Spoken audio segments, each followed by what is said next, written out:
evangelical and professional creationist who owns the Creation Museum in Kentucky, debated whether or not evolution was true. I watched every second of that 2.5-hour debate. To summarize it, Ken Ham started and gave his usual spiel about trying to divide science into observational and historical science, saying that any time someone attempts to talk about the past using science, it's pure speculation. When someone's talking about the way the world works currently, that's actual observational science, thereby attempting to obfuscate and ignore the fact and evidence that archaeology, geology, etc., are all evidence-based disciplines, and he has presented no evidence, of which there would be a lot, for his physically impossible claims of 6-day creation.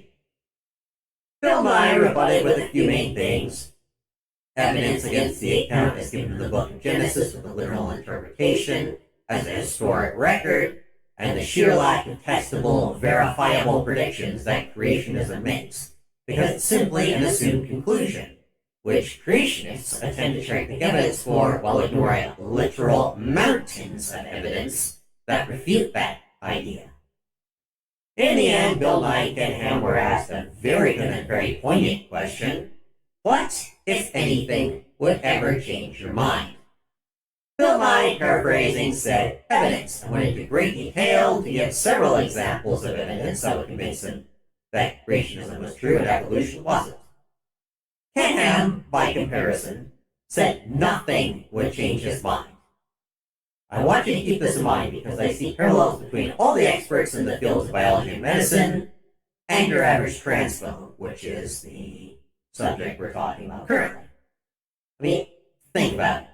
There's a substantial anti-intellectual attitude where they assume, with no great reason, a giant conspiracy to turn all against trans, and they promote a distrust in the overwhelming evidence that trans people do and have always existed, that gender isn't a real phenomenon, that gender-affirming care leads to reduced suicidality, cherry-picking the person that inadvertently brought light to the fact of gender existing.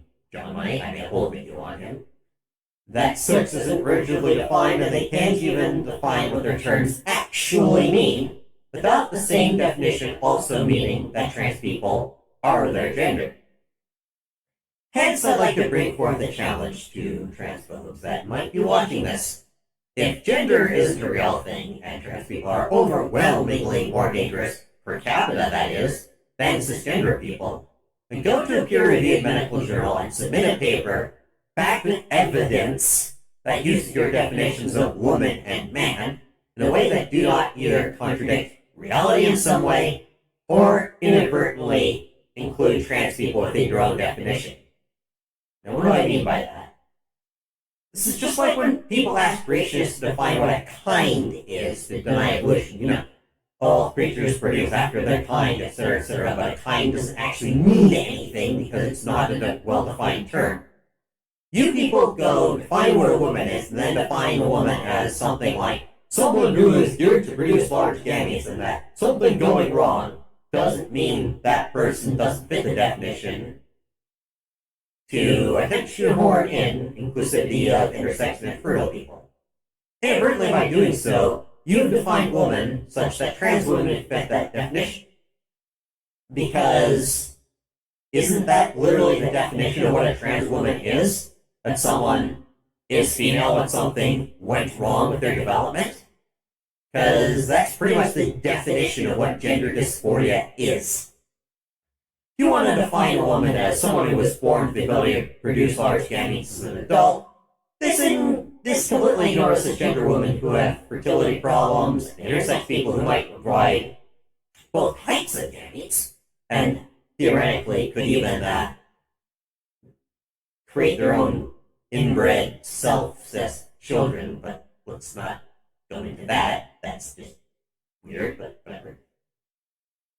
But your definition, if you go with that one, still doesn't exclude anything that isn't a cis woman. If you want to define a woman by a bunch of secondary sexual traits, such as, the larynx, or the voice, or, certain other things, Well, a lot of these change naturally over the exact same person's life.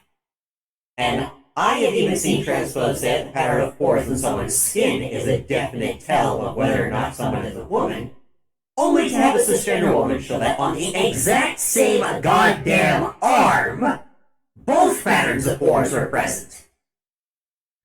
This is why your definition matters. You are trying to get laws passed that will rely on these definitions. And if your definition is bad, the laws will apply to things they were not intended to, and they will backfire horribly with serious consequences for everyone's civil rights. The fact that it's intended to infringe on the rights of trans people because of a fear of a giant non-existent conspiracy by anyone who knows better and is an expert in the subject to do things that don't make any logical sense, and in fact make less sense than chemtrail people screaming about clouds, is a consideration, sure, but the pure utility of these anti-trans laws will always inevitably hurt people who aren't trans too, because transphobia is entirely political and it isn't based in reality.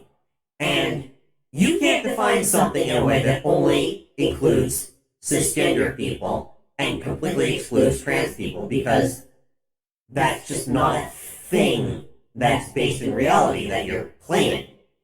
Until you actually look at what the people with medical doctorates who study this on a professional level have to say, and some giant great evidence that they're all somehow wrong, despite decades of evidence for the position of every medical institution pretty much anywhere. I say this: put up or shut up. Unless you have something actually significant and new to bring to the table that prove trans people are all the bad and also gender doesn't exist, then nobody has the responsibility to take you seriously. Go scream about minorities elsewhere and let people live their lives in peace. You claim gender isn't real and can't mismatch male sex in spite of the overwhelming evidence. You claim that trans people are violent criminals and are trying to get rid of women's rights somehow, in spite of the overwhelming evidence that you are completely wrong in this. That trans people are death cult, in spite of the overwhelming evidence that suicide is the direct result of transphobia. And I just want to say, let the special pleading begin.